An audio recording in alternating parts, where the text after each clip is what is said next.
Good day, everybody. Out on the trails exploring with Gage. Today I want to give you guys just a walk around the back 90-acre trail to the far end. We're going to look for tracks. I'm looking for lynx today. And I just want to talk about a bit of this and a bit of that and everything in between. So come along for an outdoor wintry walk.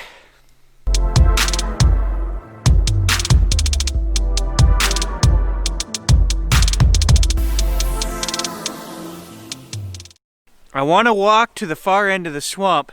We can't bring the snow machine through here yet. It's just too wet. We need things to get a little colder before I can cut that trail around into new territory that we don't get to. But I wanted to walk it today just to see how much stuff is down on the trail that I do have, and just to get to the back areas where we don't go. So that's the plan. Today we're going to go a little further than normal. We've got about 6 to 8 inches of snow here in the bush, so really not enough snow for me to be wearing snowshoes, so I'm not. And I had people ask me, well guys, when you walk through this stuff, if there isn't a foot of snow, it's easier just to do it without snowshoes. You get tangled and caught on everything. My wife went through here the other day in snowshoes, and then she tells me she got lost. I said, oh, how do you get lost when you're in the snow? And the truth of the matter was, she wasn't lost. She could have turned around and followed her tracks back. She said it was too hard going. She said, I didn't want to go back through the areas I had already come through. So that's the truth of the matter. So she kept pushing forward until she eventually found a way out. And she came out way down the road, maybe a mile down the road. But that kind of got me thinking, all these guys that get lost, right? I think that's a big part of the Missing 411 phenomenon. These people, a lot of them, they really aren't bush people. So they go hiking on a trail, maybe they go off the trail, they go through some real nasty spots, right? Rock fields, swamps, whatever the case may be. Then they decide, I think if I just keep pushing on, some mental part of our process says it's easier to go forward than it is to go back. I know what I came through back there and I didn't like it. And I think that is a real phenomenon. I mean, I've encountered that a little bit while hunting, but sometimes you just kind of have to realize, hey, I could be going in the complete wrong direction here. If you could, especially if you could follow your tracks back, people. Starting to freeze up.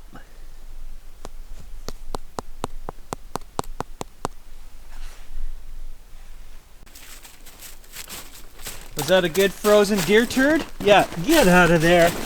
Get out of there.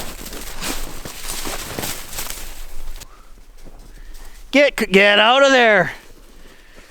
Come on, let's go. Get going.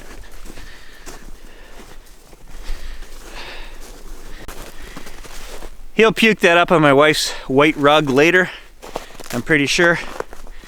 So I've brought all the trail cameras back to the house for a good cleaning, battery change. I try to do that a couple times a season, so I'm not running any trail cameras right now.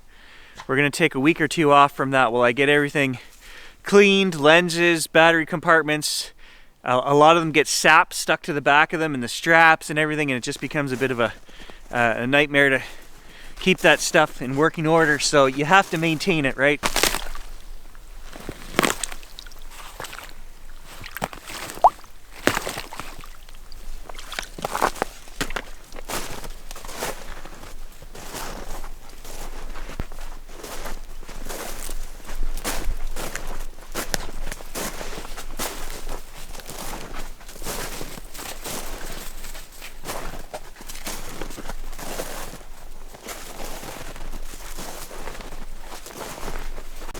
So this channel has some of the most dedicated fans, and I really appreciate all of you guys. Some of you guys have been around for years. I know who you are. You've been leaving comments for years. I appreciate that. And in by no way is my following little amble here have anything to do with the fans of this channel. I'm a little burnt out on the channel. I'm a little upset with YouTube, but it's YouTube that I'm upset with. It's not the fans. You guys are awesome. And I just feel like we get buried because we're a small channel, and I just want to talk about it for a minute. It's very hard to stay creatively charged all the time, to be on, you know, keep that passion level up about what we're doing, right? I need to find new and interesting things. I need to get video evidence of what we're looking for. I need to find treasure. I need to do historical research. If I'm not doing these things and I'm just making videos to put out a video, which I don't do, then it's not cool, right? So I need to, for me, it's about staying involved in the process.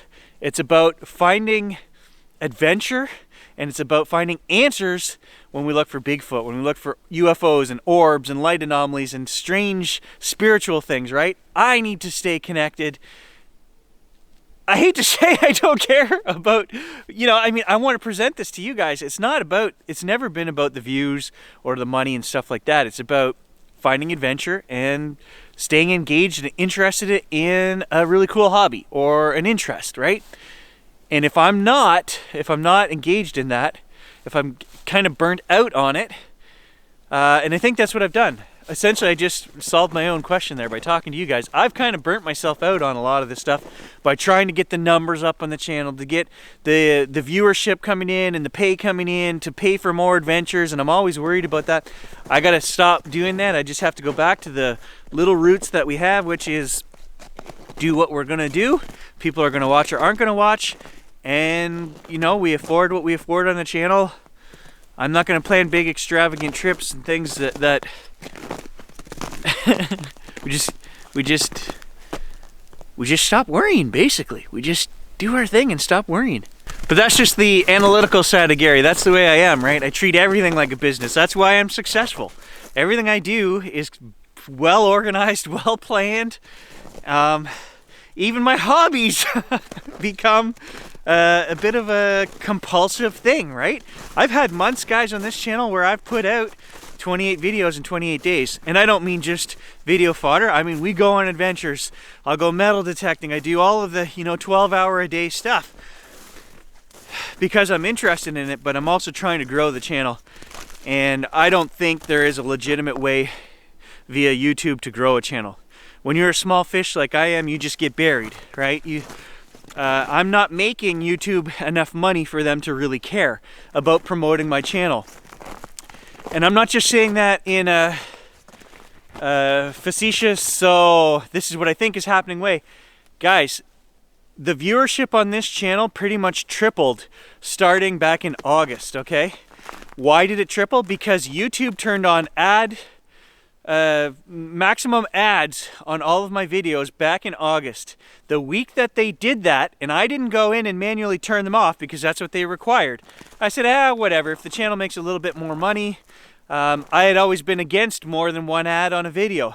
But you know what? When you're making 48 cents an hour working for YouTube, sometimes you just say, to hell with it. If they're going to pump the ads up, let's let them do it. Well, I even mentioned in the video, I got so frustrated as a YouTube viewer, I went and joined YouTube Premium because I couldn't stand the 9 commercials that they're throwing. Every 4 minutes they're throwing a 20-second, 30-second commercial up on people's videos. And I watch more YouTube than I do TV. So it's hard for me because on one hand I am a YouTuber. I want people to make money for the hard work that they put in, right? But on the other hand, as a YouTube viewer, I'm like, oh, that just sucks. And as a YouTube video maker, I have to ask, why are you charging me $12 a month? I should be I'm putting out hundreds of videos a year for you guys. We have a partnership, and you don't even give me the $12 a month YouTube Premium? There's something wrong with this partnership here. I don't know. YouTube is a scam. YouTube is the biggest money-making fraud. I'm going to be completely honest. I have no way to verify the numbers they give me.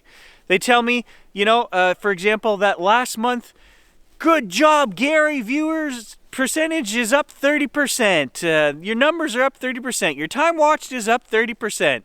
The only stat that went down, Gary's pay went down 30%. So we got a 60% disparity there between what grew and what didn't grow. The only thing that didn't grow was the channel's wallet. And I'm not going to say Gary's wallet because every dime we make on this channel goes back into the channel. I'll buy a new trail camera, or I'll pay for gas to go for a trip. Whatever it is, like I said, I'm anal about this channel. It becomes its own business. If we want to go do something, the channel pays for it. And I don't ask you guys for money, I don't ask you guys for equipment, nothing like that. It's a self-sustained thing, and that's what the channel always was meant to be. I've just been too focused on it lately, on the number end of it, and I've turned it from a hobby, trying to turn it into a business, I guess, by saying, well, I have all these plans, these great things I want to go do and try. And then you get reports for November that just say, you're doing everything right, you've put in 150% more time, all your stats went up 30%, but guess what? Here, we're going to pay you 30% less. That doesn't work for me. And there's a certain point when you have to step back and say, this is just a hobby, right? I think I've become too involved in trying to grow this into something that I'm not really sure I want it to be.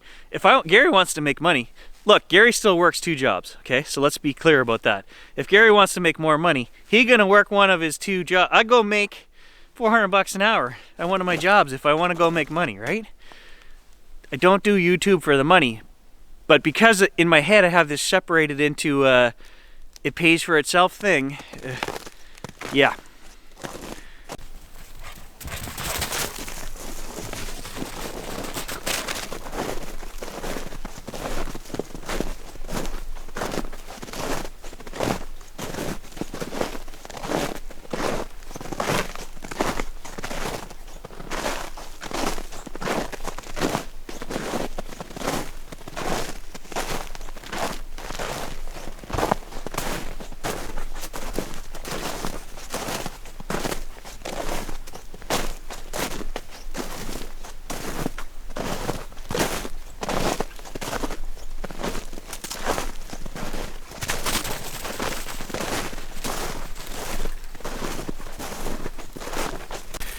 So I think maybe it's a good thing that YouTube screwing over all the lesser, smaller channels has really made me think about, you know, what am I going to do here in the future? And that's unfortunately going to mean less videos, right?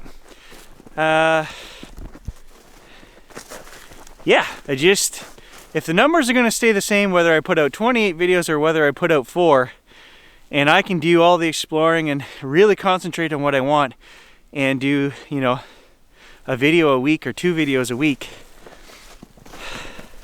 I think that's what I'm going to do.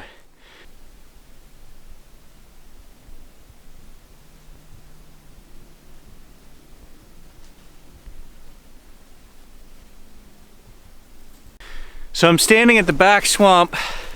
This is the part here where I think the snow machine would have a real chance of breaking through and getting stuck in 3 feet of water, and I don't want that to happen. So this is what I came to check, and really it's not ready yet, so I'm gonna have to wait. I have no choice. But where I want to go is straight over through that brush at the end and cut some trails that way, which leads to an even bigger swamp back there where we don't normally go. The drone has been over that stuff many times. We go probably 2 miles out from here further with the drone. You guys have seen it from the air.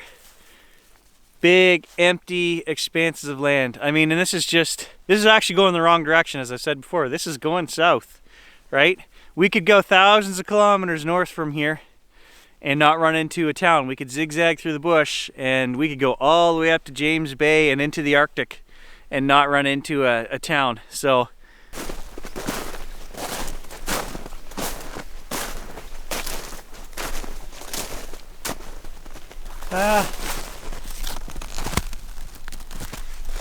Gage missed some poop. So I finally did find a lynx track at the back end of the swamp, farther away from the houses than some years. Some years they come up and they're right in the area behind my house. It's full of rabbits, and that's why they come in there. So kind of just a channel update on how I'm feeling about YouTube this week.